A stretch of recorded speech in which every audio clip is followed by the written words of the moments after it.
Racist flight attendant harasses Native American freezes when he reveals he's CIA. Welcome everyone to a tale brimming with tension, drama, and a most unexpected turn of events. In this riveting story, you'll witness how a seemingly ordinary flight from Dallas-Fort Worth International Airport unravels into an unforgettable ordeal. The moment a prejudiced flight attendant targets a quiet, unassuming Native American passenger. Little does anyone suspect that this passenger, calm, collected, and bearing a deep pride for his heritage, holds a shocking secret behind his stoic patience.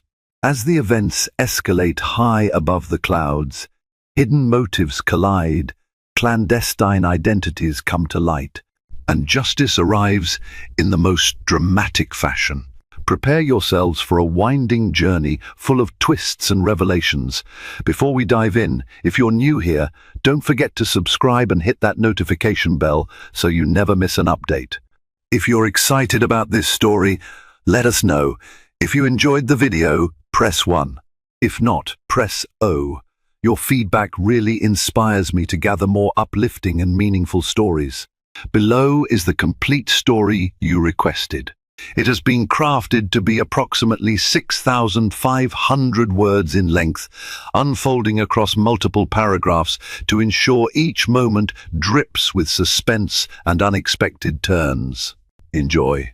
The day began under a vibrant, cloudless Texas sky at Dallas-Fort Worth International Airport.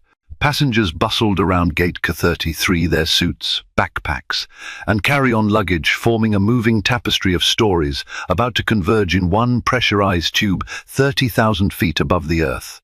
At the center of the throng stood Tawodi Greyhawk, a broad-shouldered man of quiet confidence and proud features reflecting his Cherokee heritage. He wore a simple button-down shirt, dark slacks, and a pair of weathered leather boots that bore silent testimony to a life spent straddling two worlds. As he tapped the ticket in his hand and observed the crowd, he couldn't help feeling a slight, unplaceable tension tugging at the corners of his mind, like the warning chord of a storm soon to come. Moments later, a crisp voice crackled over the intercom, announcing the boarding for American Airlines Flight 4517, bound for Ronald Reagan Washington National Airport.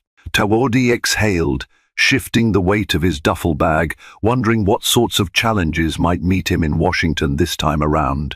He was used to traveling under the radar, blending in and fading out. Today, he hoped, would be just another routine flight. As the passengers lined up, an observant mind would notice how the flow became a bit stifled when it reached a particular flight attendant at the entrance. His name tag read Eric Thorne, and although he wore the crisp uniform of American Airlines, something in his demeanor suggested he found the presence of certain passengers irksome.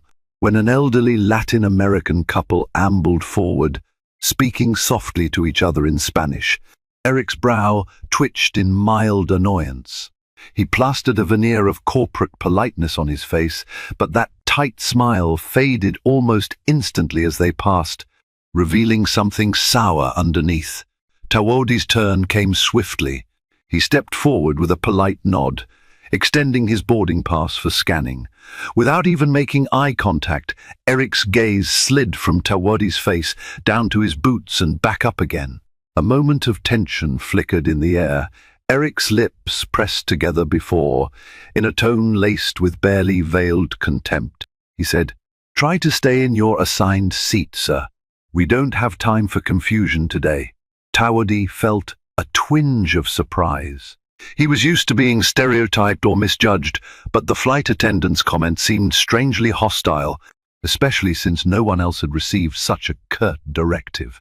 He mumbled a simple "of course" and proceeded down the aisle, sense of foreboding growing with each step. Inside the plane, the usual chaos ensued as travelers fought for overhead bin space. People twisted and turned, wrestled with bags, while others, exhausted from earlier flights, slid into their seats like spent marathoners. Tawodi found his seat 22E, a middle seat near the wing, and carefully placed his duffel in the bin above. He gently squeezed it in so as not to intrude on other passengers' space. Across the aisle sat a woman with a fussy toddler, and behind him a tall businessman who looked impatient, checking his watch every few seconds. Just as Tawodi settled, Eric strode down the aisle with a clipped gait. Upon reaching row 22, he stopped short. "Sir, the overhead bin for your row is already reserved for passengers seated in this row." "Are you sure that's your seat?" he demanded, voice much louder than necessary. Passengers turned their heads, drawn by the confrontation. Tawodi replied calmly, "Yes, 22E is my seat. This is my assigned bin area." Eric's eyes flickered over the seat numbers, and he hesitated clearly. Tawodi was correct. But instead of apologizing, he huffed, "Let's keep the aisles clear," and stormed off. Confused glances flitted between nearby travelers, some of whom gave Tawodi sympathetic smiles as if to say, that was uncalled for. He felt a prickle of discomfort. Something about Eric's behavior signaled this wouldn't be the last encounter. On Tawodi's left sat a quiet teenage girl with large earphones drowning out the world. She gave him a cursory nod as he maneuvered into his seat. On his right was an older man wearing a well-worn baseball cap embroidered with the emblem of the 100 Honest Airborne Division. He was flipping through a magazine, humming under his breath. "Used to serve?" Tawodi asked, nodding toward the cap. The man smiled, revealing a row of chipped teeth. "Yep, served in Vietnam. Name's Hank." "You?" Tawodi offered a modest grin. "No, but my father was in the army for a while." It wasn't entirely true, nor entirely false. His father had briefly served, but not in the capacity Hank might imagine. Tawodi left it at that. A subtle flicker crossed Hank's face. Perhaps he sensed a deeper story behind Tawodi's words.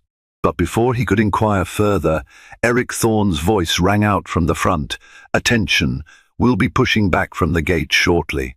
Please ensure your carry-ons are stowed, tray tables and seat backs upright." A hush fell over the cabin. Despite the mundane bustle, a certain tension remained in the air, and Tawodi felt his nerves coil with an alertness honed by years in a line of work few guessed he occupied. As the plane backed away from the gate, Eric passed through the aisle one last time to confirm everyone was buckled in. Tawodi caught the attendant's narrowed gaze once more, a flash of resentment that made no sense in the context of a routine flight. There was something about that look, something personal, as though Eric held a particular grudge. Why him? Tawodi wondered, trying to recall if he had ever met this man in a past flight or a prior circumstance.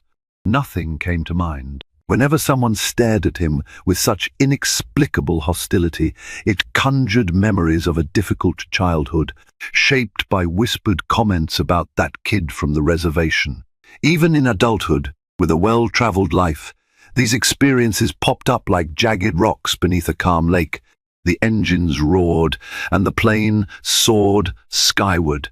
As the cityscape shrank below them, Tawodi silently hoped the flight would pass without further conflict.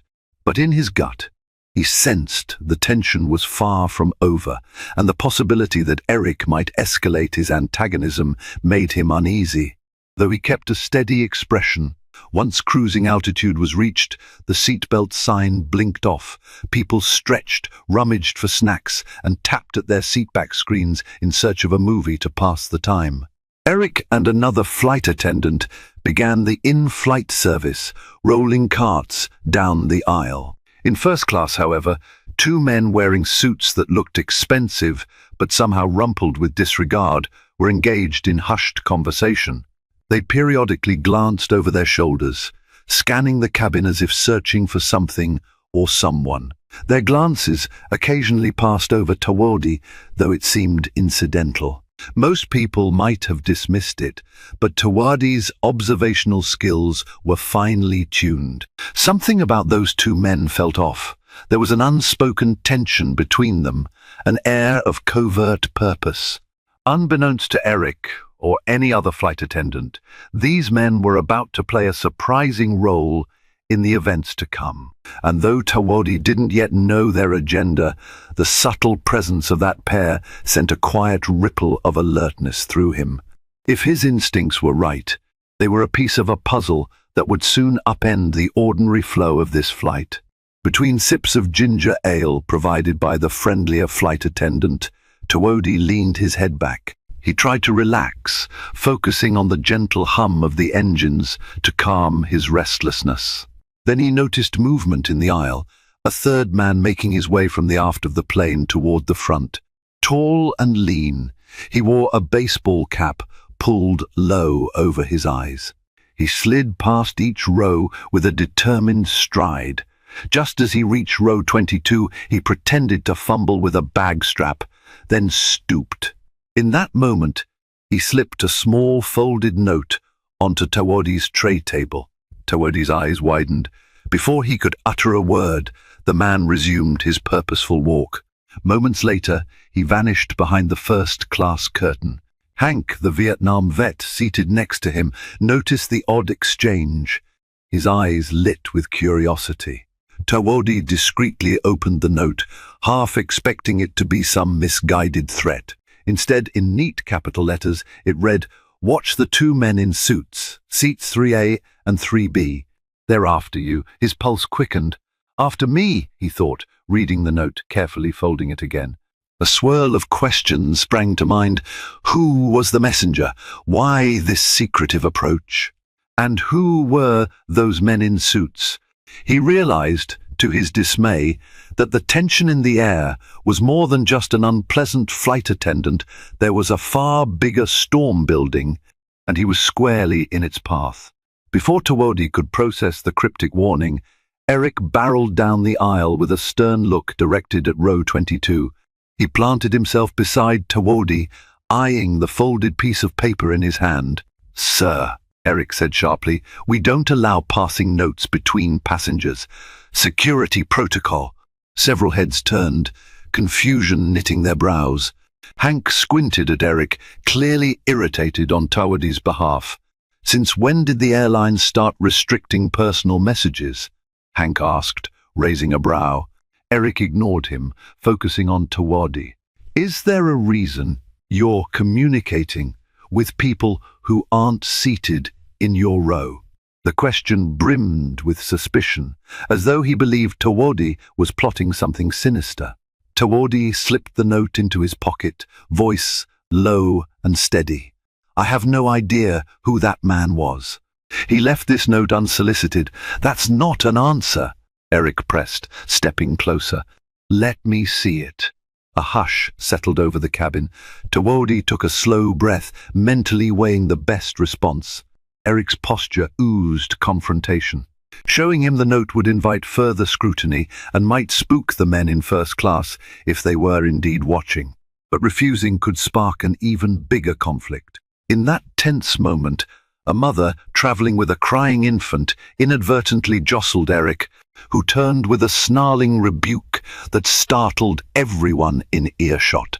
Then, catching himself, Eric whipped back around to glare at Tawodi as if the entire plane's annoyances were somehow his fault. Stalling, Tawodi slipped the note deeper into his pocket and gave a non-committal shrug. "It's private." Eric's eyes flickered with anger. "We'll see about that," he muttered and stormed away. Tawadi's mind raced through possible explanations for why anyone would be after him.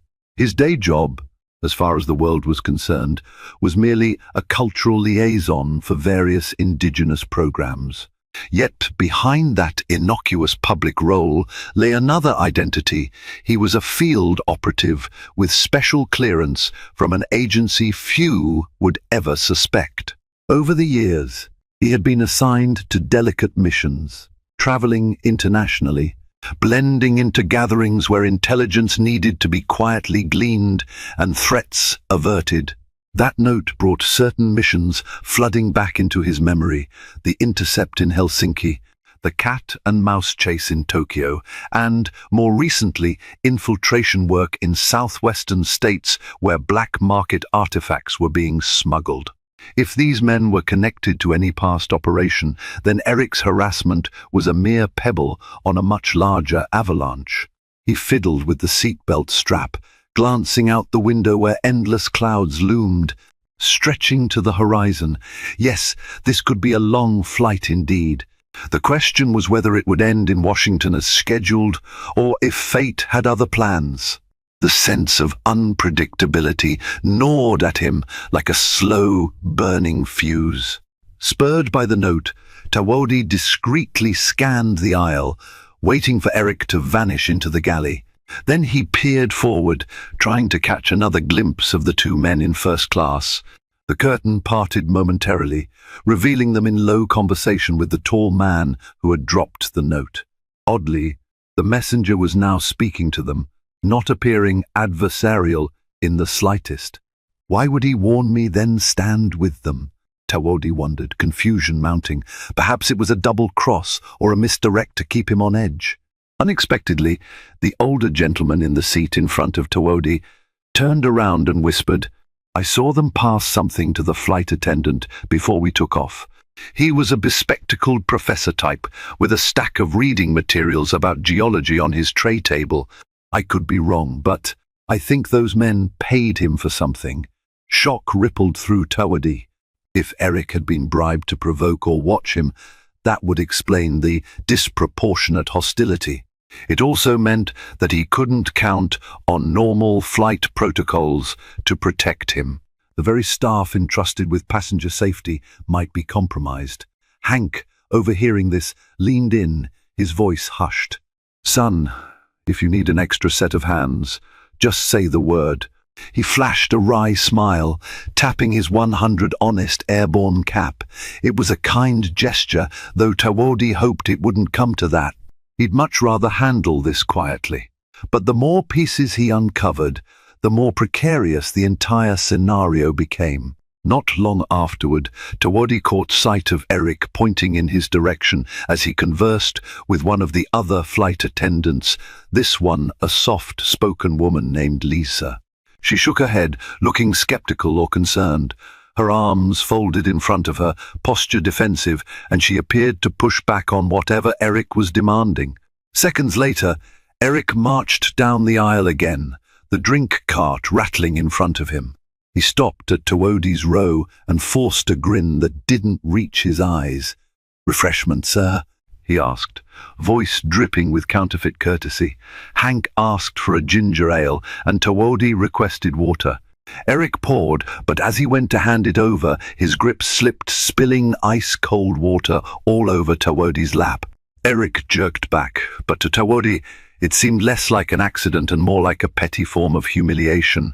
Gasps erupted. The teenage girl on Tawodi's left scrambled away from the splash. Hank muttered a low oath. Eric offered a single bland sorry, but the tone was so flat it sounded more like an insult. Tawodi dabbed at his soaked slacks with the napkins Lisa rushed to provide. The cabin buzzed with unsettled murmurs. Beneath the mild fiasco of spilled water, a deeper tension churned. This was no longer simple prejudice, this was targeted harassment, fueled by an agenda as cold as the ice that now drenched Tawodi. Though anger threatened to coil in his chest, Tawodi remained disciplined. Showing rage would only confirm Eric's possible narrative that he was a threat or problem passenger. Instead, he forced a calm expression and thanked Lisa for her assistance. In the back of his mind, training kicked in. Stay composed, gather information, do not escalate unless it's unavoidable. As Lisa passed him extra napkins, she whispered, "I don't know what Eric's problem is, but he's been acting strange since the flight started. I'm sorry." Her eyes shone with genuine concern. Her kindness was a welcome relief, a small glow amid the hostility. Tawodi acknowledged her with a respectful nod. The next step, he decided, was figuring out what the men in first class truly wanted and whether Eric was the only staff member compromised or if others were in on it too. Across the aisle, the mother with the toddler gave him a sympathetic look. Even the infant quieted for a moment, gazing at him with wide, curious eyes. Despite the public spectacle, many passengers seemed to sense Eric's behavior was unwarranted. That solidarity warmed Tawodi's heart, but it also heightened his awareness. If something bigger was brewing, they were all at risk. He had to uncover the truth quickly. Hours into the flight, turbulence began to rattle the cabin, bouncing cups and rattling nerves. The seatbelt sign came on again, and overhead storage compartments vibrated ominously. The ominous turbulence matched the atmosphere of the plane perfectly, a physical manifestation of the hidden turmoil. Seeking a moment of discretion, Tawodi got up when the turbulence subsided enough that the aisle became navigable again. He made his way toward the rear lavatory, ignoring Eric's hawkish stare. As he slipped inside the tiny compartment, he pulled out the note, rereading the words, "Watch the two men in suits, seats 3A and 3B. They're after you." He found the message still cryptic. When he emerged, however, Lisa waited in the galley. She appeared nervous. "Are you okay?" she asked. "I'm fine," he replied, though the dryness in his throat revealed the strain. "Why is Eric singling me out? Is he always this way?" Lisa hesitated, eyes darting around to ensure no one else was eavesdropping. "He's never been kind, but this is unusual. I think he's worried about something and he's taking it out on you." She wanted to say more, but a beep summoned her to the front. In a flash, she was gone. As Tawodi navigated back to his seat, his senses prickled. Passing by the first-class curtain, he could hear a snippet of urgent whispering. The words CIA, native, and artifact drifted to his ears. Artifact. A jolt of shock coursed through him. Had they discovered his involvement in the operation to retrieve stolen indigenous relics from an international smuggling ring? This suddenly became far more than a personal grudge. Back in his seat, Tawodi noticed Hank was fidgeting. "You look like you've got ants in your pants," he joked quietly, hoping to ease the tension. Hank forced a grin. "Been watching the folks in front of us. They've been trying to see around the curtain, too. You've got quite a few eyes on you, friend." Tawodi nodded gravely. He leaned closer, speaking under his breath. "You overheard something about stolen artifacts, right?" "Yeah," Hank admitted. "There's some hush-hush talk going on. Not sure who those men are, but if they're talking about the CIA and items that rightfully belong to native folks." He whistled low. "Sounds like a big deal." This conversation crystallized the stakes. Tawodi had worked covertly to dismantle a ring trafficking sacred objects from tribal lands. The ring's members were cunning, wealthy, and ruthless. If these suits were part of that network, it stood to reason they might be hunting him. The timing of Eric's hostility now pointed to a sinister possibility. He might be a hired pawn, a racist bigot easily manipulated by a payoff. "Watch my back," Tawodi whispered. "I might need your help before we land." Hank gave him a sharp nod, eyes sparking with readiness like an old soldier awakened by a cause that felt righteous. As the flight pushed into evening, the cabin lights dimmed. Outside, the sky was a tapestry of violet and indigo, pierced by distant stars. Passengers attempted to doze or at least find a comfortable angle to rest. Yet the tension surrounding row 22 remained palpable. Eric passed by again, slower this time, as though testing the waters for another provocation. His expression was uneasy. Something about his face hinted at internal conflict. But any shred of remorse for his earlier actions was overshadowed by a fierce determination. He gave Tawodi a withering look, then turned and headed toward the galley, nearly bumping into Lisa, who scowled in annoyance. A few rows ahead, the professor quietly observed everything, scribbling in a small notebook. The mother with the toddler tried to calm her child, who had begun fussing again, possibly sensing the unrest in the adults around him. The teenage girl next to Tawodi stared at her phone, large headphones still on, oblivious or so it seemed. Through the hush, Hank broke the silence with a whisper. "I don't like that flight attendant's face. It's like he's a cornered animal." Tawadi nodded, the words sinking into the pit of his stomach. Cornered animals bite hardest. Something's about to happen, he thought grimly, scanning the cabin for the messenger in the baseball cap. The man was nowhere to be seen. Then, like a lightning bolt cracking open the night sky, a commotion erupted at the front of the plane. A passenger lurched out of his seat, stumbling into the aisle, coughing violently. One of the first-class suits, tall and grey-haired, jumped up and began patting him on the back. Shouts filled the cabin. "He's choking! Somebody help!" The call light pinged repeatedly as flight attendants rushed forward. Eric darted to the scene, kneeling next to the ailing man. Tawadi observed from afar, noting Eric's oddly stiff posture. It might have been panic at dealing with a choking passenger, but something about Eric's mannerism struck him as forced. Then the second-suited man stepped into the aisle, pulling out a small black case that looked like a medical kit. He extended it toward Eric with a nod. The coughing man struggled for breath, face turning beet red. Another flight attendant, presumably trained in first aid, tried to assist. Yet, as the seconds ticked by, suspicion gnawed at Tawadi. Was this an elaborate ruse to draw attention away from something else? In covert operations, feigned medical emergencies were a classic tactic. He tensed, ready to intervene if the scenario shifted in a threatening direction. Finally, after a burst of forceful back blows, the choking passenger spit out what was lodged in his throat, a small piece of candy. Applause and relieved chatter filled the cabin. But as Eric rose, exchanging a meaningful glance with the grey-haired man, Tawadi saw the quick flick of Eric's hand, passing something back. Small, discreet, but definitely there. A hidden exchange in the midst of a staged crisis, he realized, and all eyes were too focused on the choking passenger to notice except Tawadi and perhaps a few vigilant watchers. As the commotion died down, seatbelt signs remained on due to renewed turbulence. Eric returned to the economy cabin, a mask of concern still painted on his face.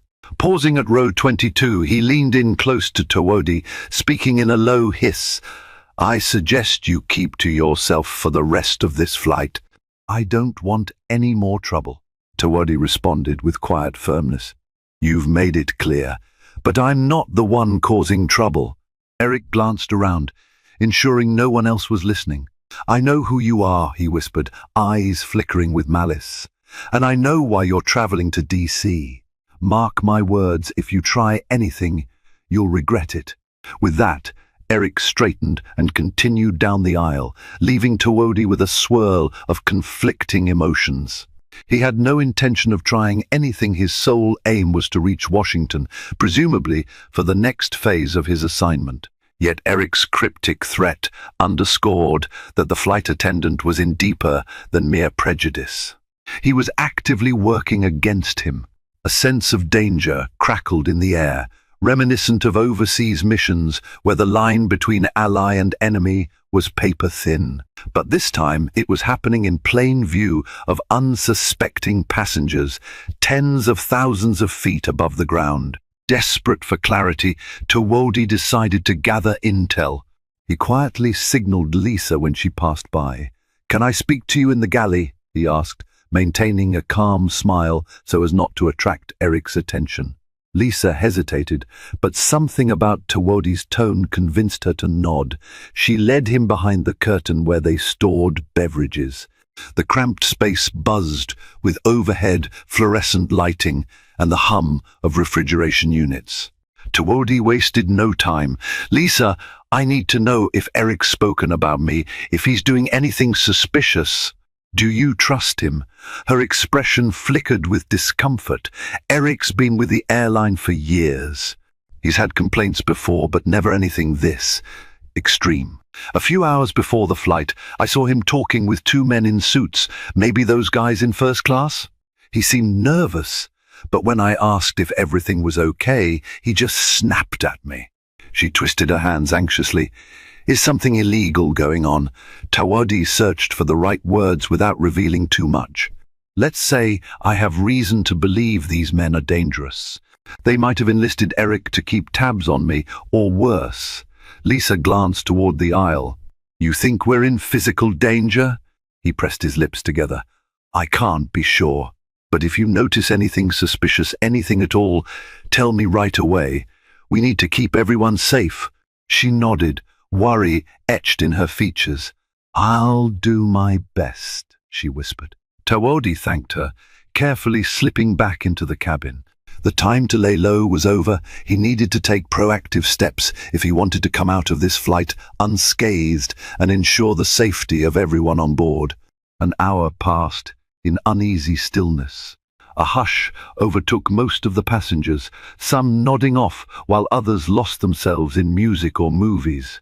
Yet, for Tawadi, every second felt like a coil winding tighter around his chest.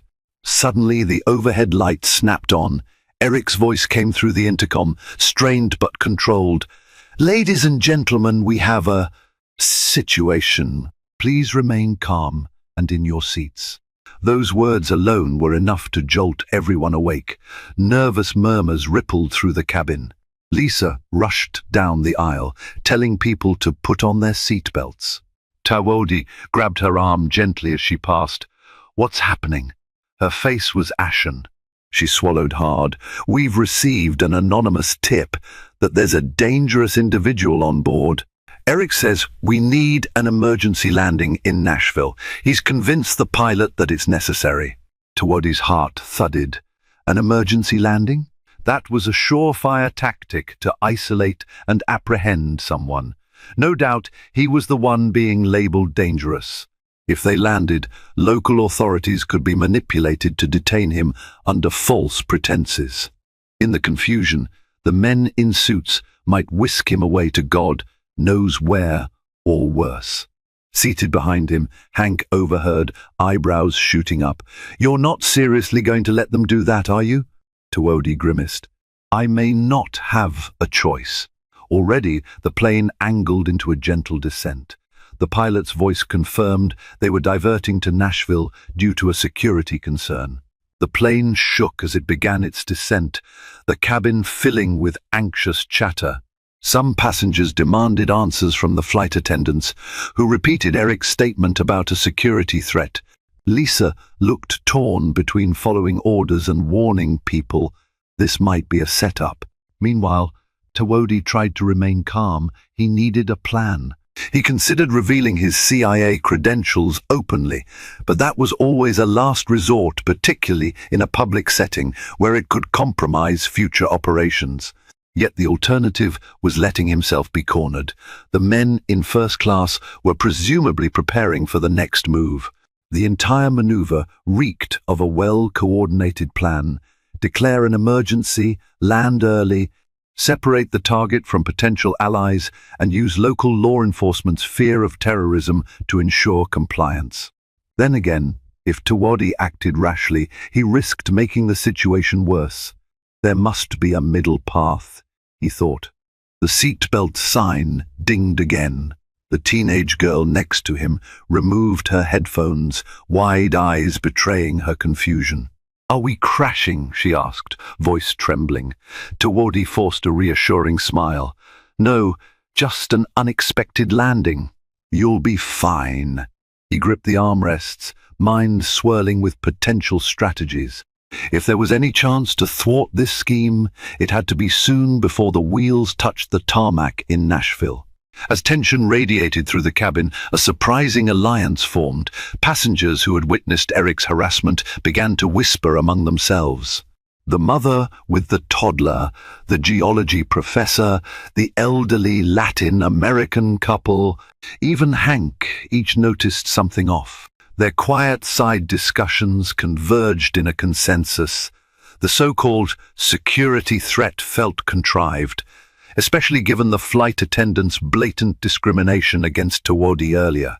They didn't know all the details, but they had eyes and ears, and the universal language of injustice resonated. People were not as gullible as Eric might have hoped.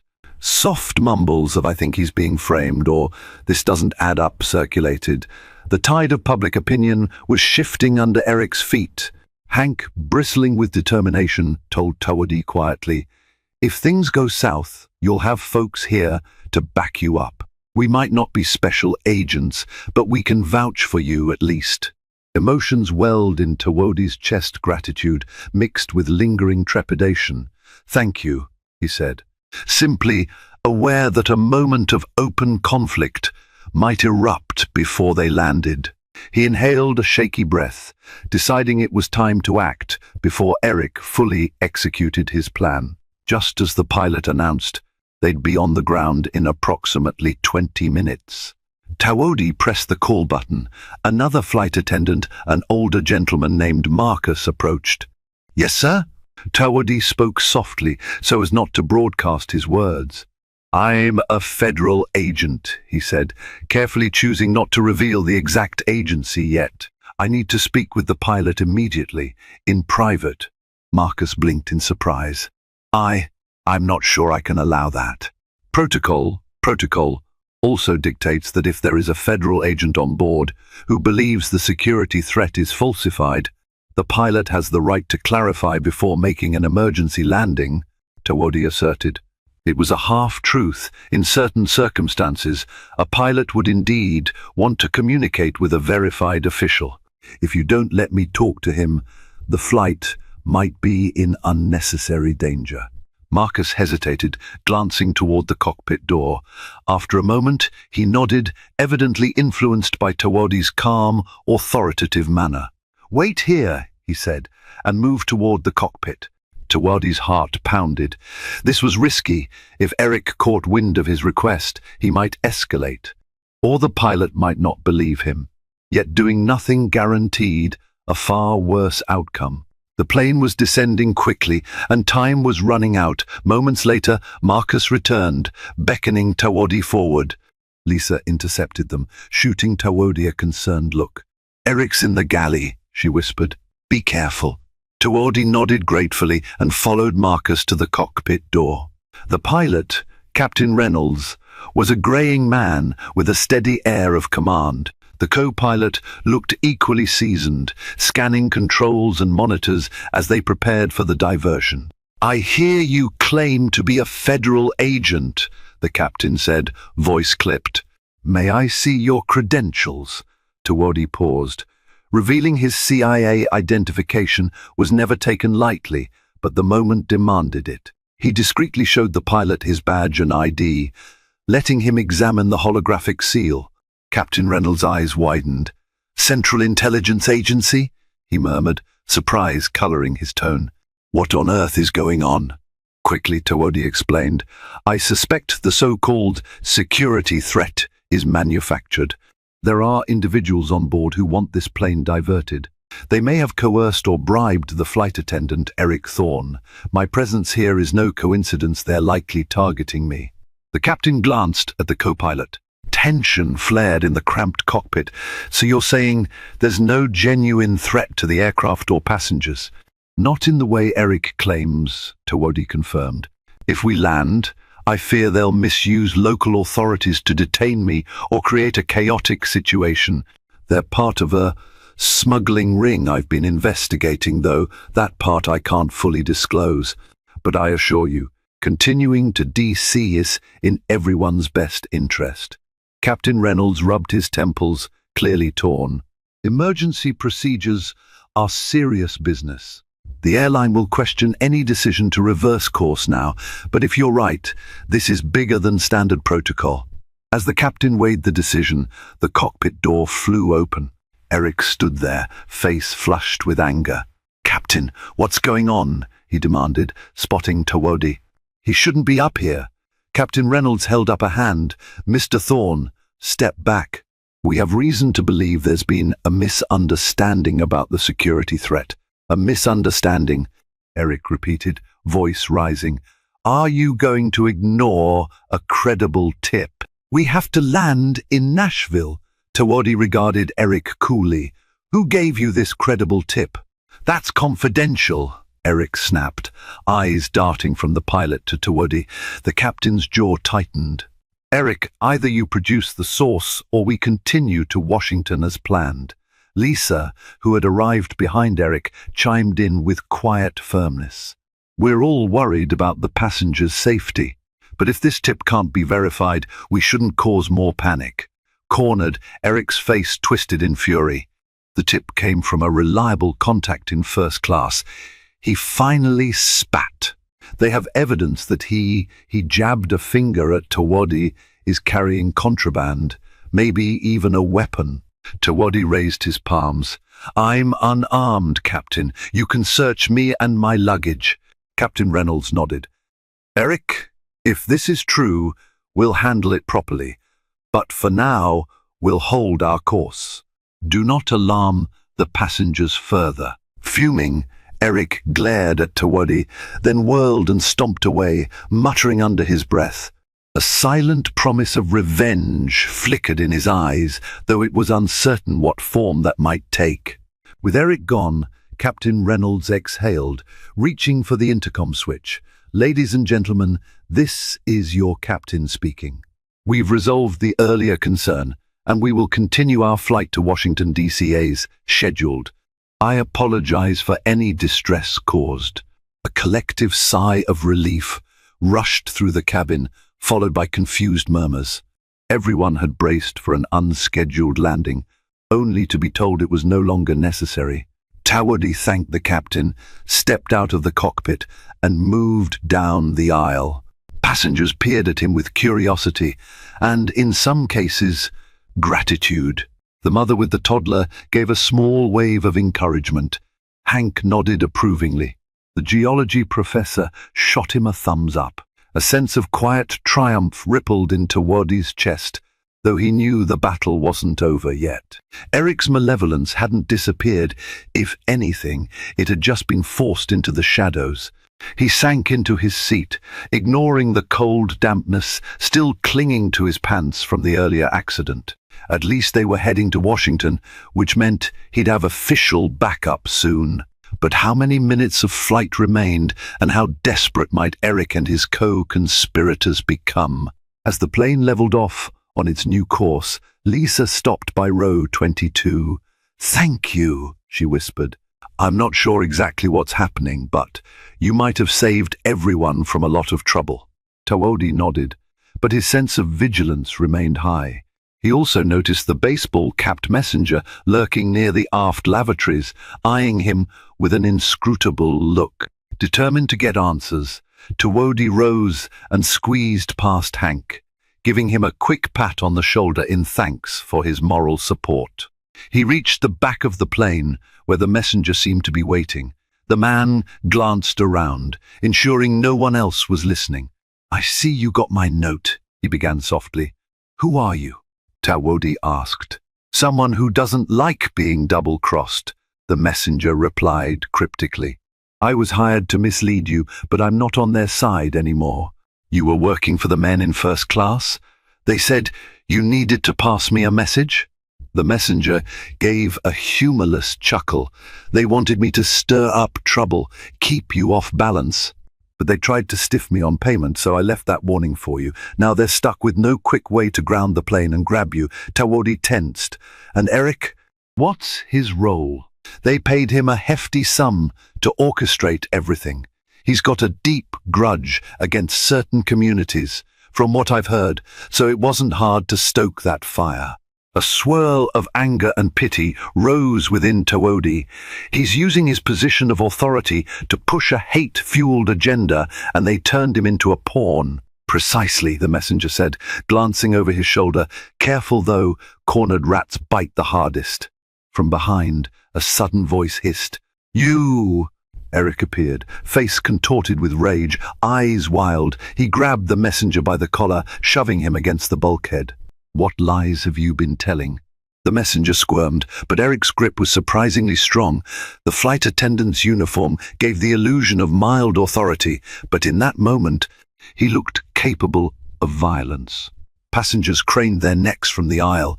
Lisa gasped, stepping forward. "Eric, stop!"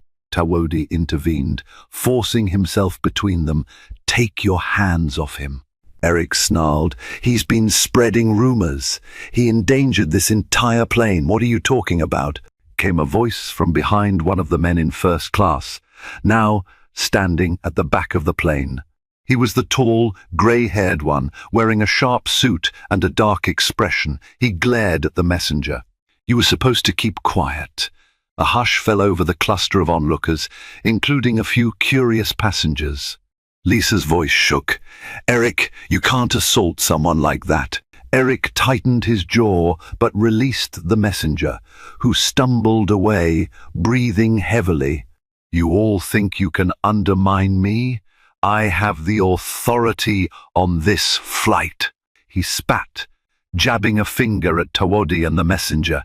"Not anymore," Tawodi said calmly, pulling out a phone. "The pilot and the airline's chain of command have been notified about your misconduct." Eric's eyes flickered, his adrenaline spiked, and for a second it seemed like he might lunge. Then something cracked behind his stare, fear, realization, the last stand of a desperate man. Slowly he backed away, fists clenched at his sides. The tall man in the suit crossed his arms, eyeing Tawodi with a cold intensity. "You're more resourceful than we anticipated," he murmured. Tawodi stood firm. "Why are you after me?" A slight smile curled the man's lips, but it held no warmth. "You know why. Those relics you seized in New Mexico belong to us." "You think the CIA's the only one with powerful friends?" Lisa's brows furrowed in confusion, but she remained silent. The messenger looked away, perhaps regretting ever entangling himself with these criminals. Eric's hand drifted toward Tawodi's seat. "Captain says you're unarmed," he snapped. "But I think we should double-check. Let's see what you're hiding in that bag." He pivoted and stomped toward row 22, presumably to rummage through Tawodi's duffel. A surge of dread lanced through Tawodi. What if they planted something in my bag? That was a classic trick to incriminate a target. He hurried after Eric, Lisa, and the messenger on his heels, while passengers shrank back, eyes wide at the commotion. Sure enough, by the time Tawodi reached row 22, Eric was brandishing a small black object in his hand, a gun, or something that resembled one.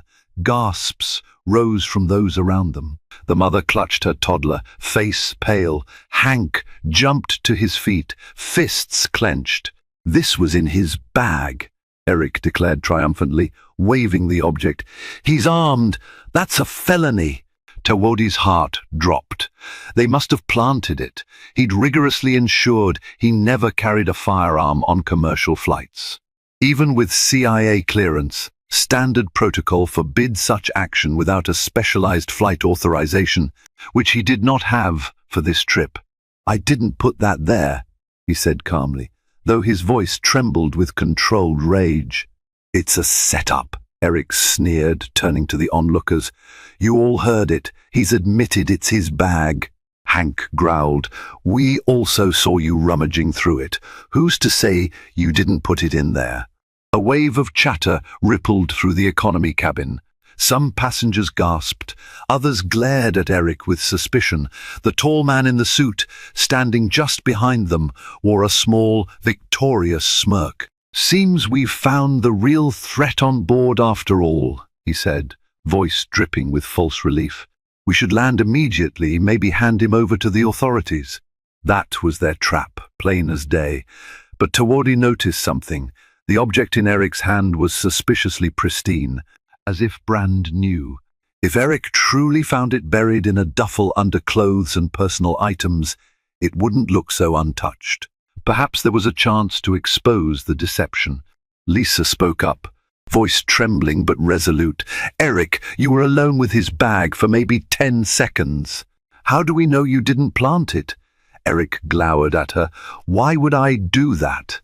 Hank chimed in, stepping closer with surprising agility for a man of his age. "We all saw how you've been harassing him from the start.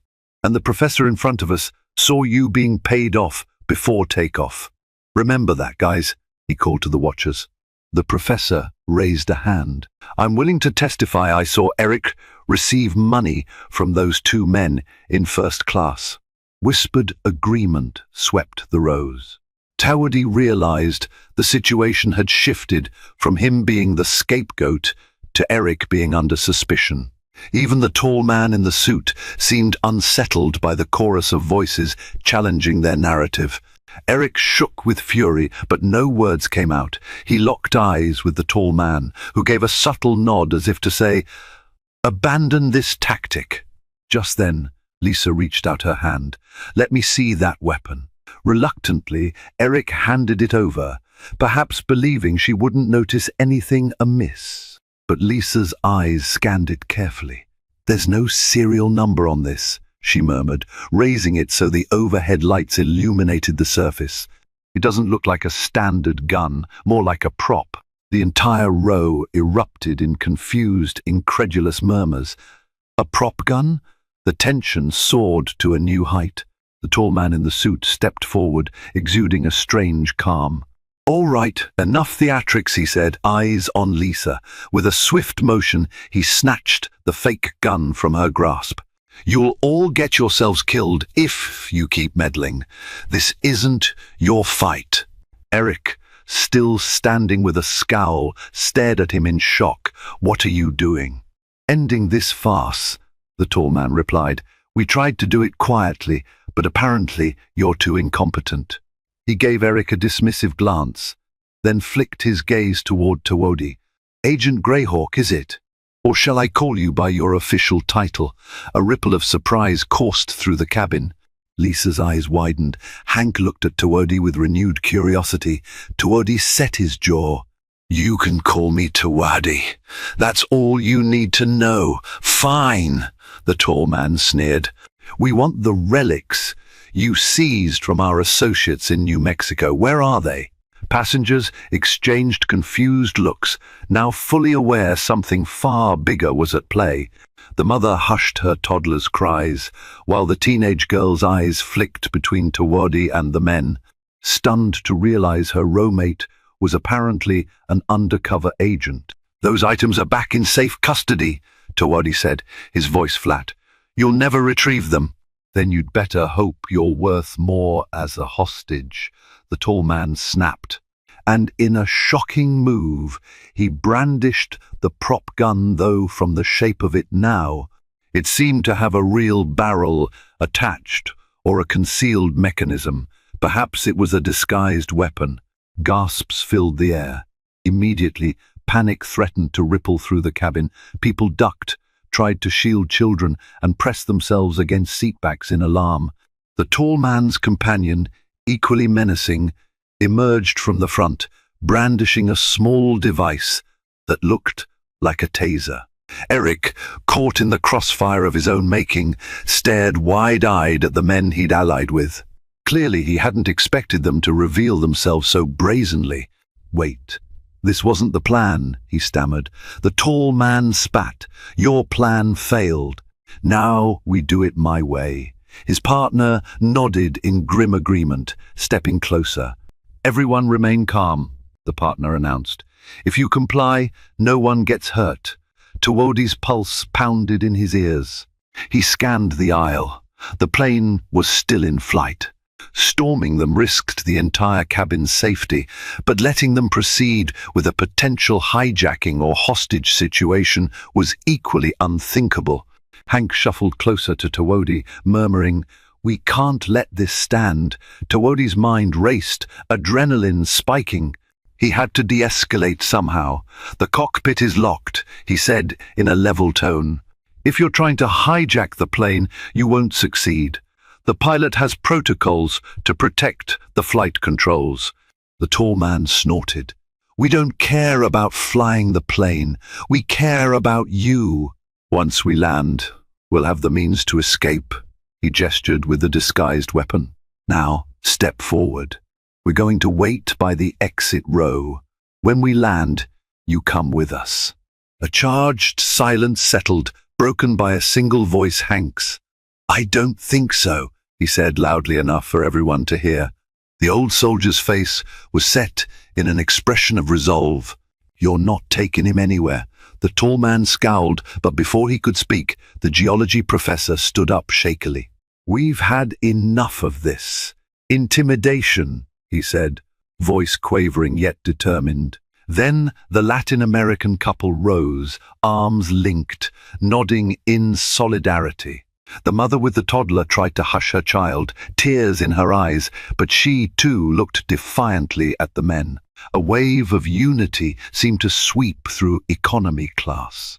Eric, trapped between the criminals and a plane full of outraged passengers, began to sweat. He'd never intended for this scenario, it seemed, and now his illusions of control shattered under the weight of a real criminal's ruthlessness. "We have numbers on our side," Hank declared. "You harm him, you'll have to go through all of us." The tall man's partner scoffed. "Sit down, you're risking your lives." But a hint of uncertainty danced in his eyes as more passengers started to rise or crane forward in silent defiance. One misstep could unleash chaos in the confined space. Tawodi stepped forward, hands raised in a pacifying gesture. "We don't need any more violence," he told the suited men. "If your objective is me, then let these people go." The tall man flicked the muzzle of his disguised weapon, eyes flickering from Hank to Tawodi. "Enough stalling. Move." Suddenly, a flicker of movement caught Tawodi's eye. The teenage girl from his row, headphones now dangling around her neck, had slipped into the aisle behind the tall man's partner. She held her cell phone, recording. The partner whirled around, taser snapping with electricity. "Put that phone down," he barked. In that split second, Hank lunged forward, tackling the partner from behind. The taser discharged into the air with a loud crack, startling everyone. The partner stumbled, knocking into the tall man, who lost his grip on the disguised gun. It clattered to the floor, sliding under a seat. Passengers shrieked, and pandemonium erupted. Tawodi seized the moment, surging forward to keep the tall man from retrieving the weapon. The geology professor grabbed a seat cushion and swung it at the man's face, shocking himself with his own boldness. Meanwhile, the messenger joined in, grappling with the partner's arm to keep the taser pinned away from onlookers. Eric hesitated, standing on the periphery of the chaos. He glanced around, torn between the criminals he'd conspired with and the passengers banding together. This was the moment where all pretenses fell away. Lisa, noticing Eric's indecision, darted up to him. "Help us," she implored. "You may have started this, but you can still do the right thing." Eric's face contorted, a storm of emotions swirling. The promise of money, his own prejudices, and the realization that he was outnumbered all warred within him. With a frustrated roar, he yanked off his uniform tie and charged toward the tall man, who was grappling with Tawodi.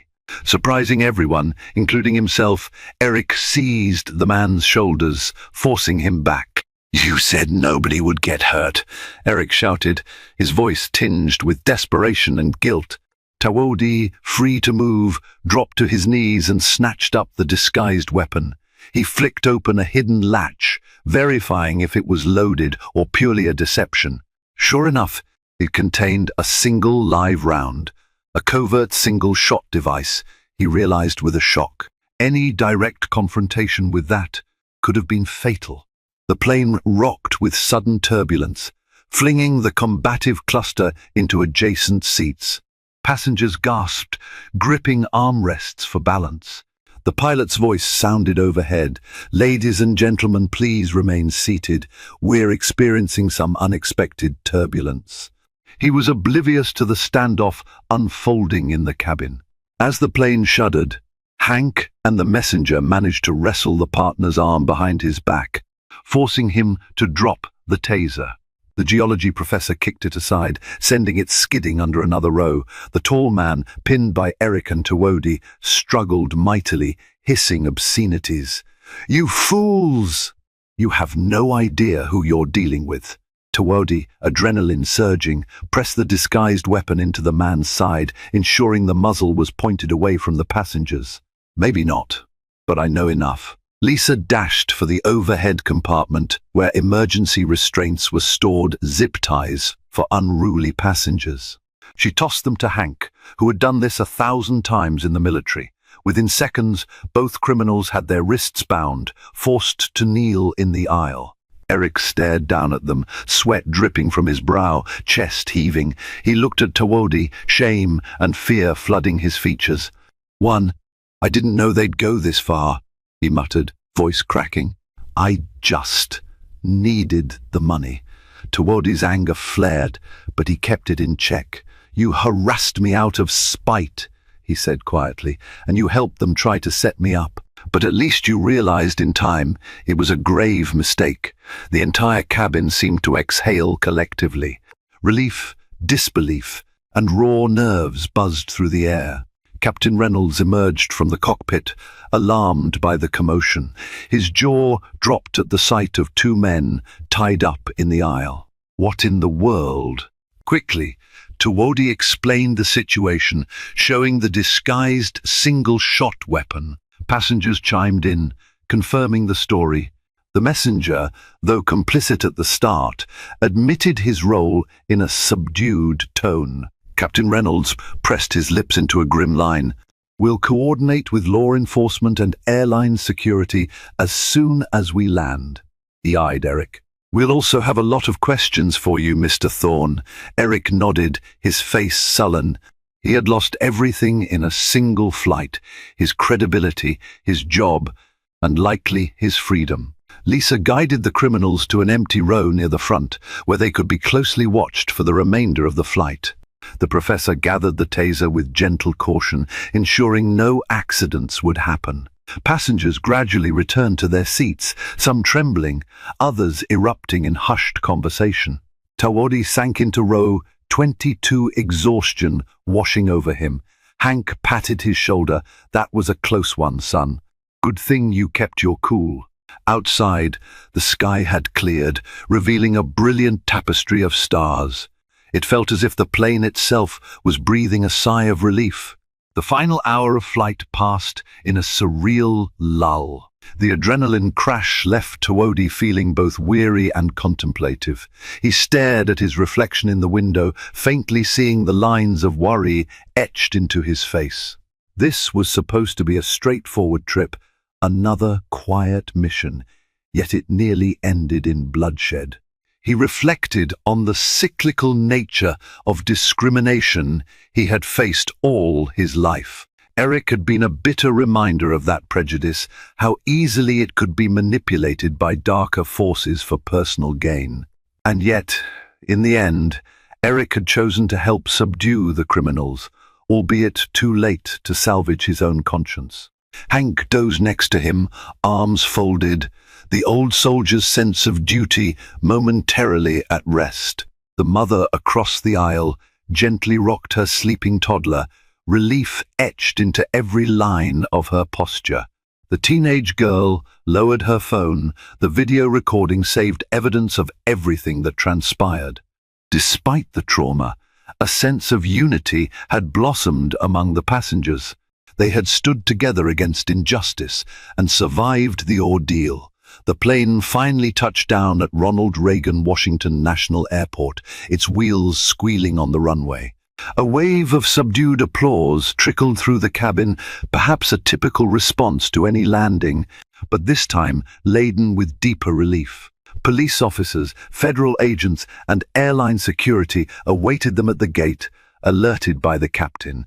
The criminals in first class were escorted off in restraints, raging impotently at a system that had foiled their plot. The messenger was also taken into custody, albeit he might earn some leniency for helping in the end. Eric, pale-faced and trembling, was led away by airline officials for questioning. He cast one final glance at Tawodi, half apologetic, half resigned. Then he disappeared into a swirl of uniforms. Tawodi stepped into the jet bridge, inhaling the airport's sterile air with a profound sense of gratitude. Lisa walked alongside him, uncertain. "I don't know if you'll ever be on my flight again," she said softly, "but thank you for what you did." He managed a tired smile. You help too. Maybe next time it'll be under better circumstances. Later, Tawodi learned Eric had lost not only his job, but now faced charges for conspiracy and endangering passengers. The men in suits, part of a sophisticated smuggling and trafficking network, were indicted under federal law, their testimonies leading to further arrests down the line. In the weeks that followed, headlines briefly mentioned the unusual mid-air confrontation averted by quick-thinking passengers and a quietly heroic federal official. Footage from the teenage girl's phone went viral, capturing the moment passengers united against the criminals. Public sentiment hailed the bravery of those who stood up and roundly condemned Eric's complicity. For Tawodi, life resumed within the labyrinthine corridors of covert intelligence. He had no illusions that this victory spelled the end of such threats.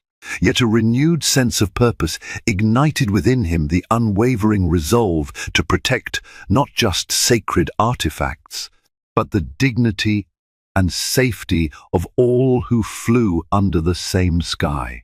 Hank reached out to Tawodi a few weeks later, having tracked him down through a mutual connection. They met for coffee in a small DC cafe, discussing everything from the dramatic flight to Hank's war stories. "You're the bravest flight risk I've ever met," Hank joked, smirking. Tawodi laughed, the tension of that harrowing night softened by time. "I couldn't have done it without you and the others. You all risked yourselves to help me." They sipped their drinks in companionable silence, acknowledging the bond forged at 30,000 feet. Sometimes, adversity reveals the latent courage in everyday people, uniting them more powerfully than any planned alliance. In that moment, over steaming cups of coffee, they shared an unspoken gratitude for the second chances life offers, for the realization that unity can triumph over hate, and for the knowledge that sometimes the best among us are those willing to stand up when the moment demands. Meanwhile, Eric faced legal battles and public disgrace. His hate-laden remarks, caught on various passenger videos, painted him as a prejudiced opportunist. Though he initially tried to dodge responsibility, the evidence was damning. The court showed little sympathy for a flight attendant who betrayed his duty to ensure passenger safety. In jail, Eric found himself grappling with self-loathing and regret. Gone was the crisp uniform and the illusions of power it offered. He had no visitors except a court-appointed attorney. The press moved on to other stories, and the smuggling case overshadowed his part in it. Forgotten by the criminals he'd once aided, Eric realized too late that prejudice had led him down a path of self-destruction. Rumors circulated that he tried to express remorse in letters to the airline, to the passengers he wronged, especially Tawodi, but whether those apologies reached their destinations remained uncertain.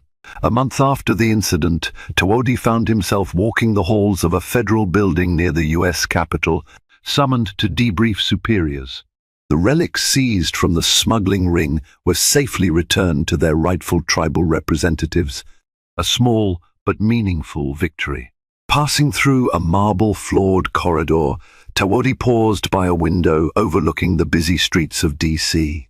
Cars honked, pedestrians bustled, and the monumental dome of the Capitol glowed in the afternoon sun. Despite the chaotic undercurrents in the world of espionage and covert dealings, these moments of clarity kept him anchored. He thought of the courageous passengers who refused to be idle spectators to injustice. He remembered the flight's final hours when they all realized how quickly normalcy can be stripped away. And he thought too of Eric Thorne, a stark reminder of how prejudice could be twisted for evil ends. "We only stand divided if we choose to," Tawodi reflected. "If we stand together, maybe there's hope yet." In the weeks that followed, Tawodi received a discreet commendation from his agency. The official statement was vague, praising exemplary handling of a dangerous situation, but that was enough. High-profile recognition wasn't his style.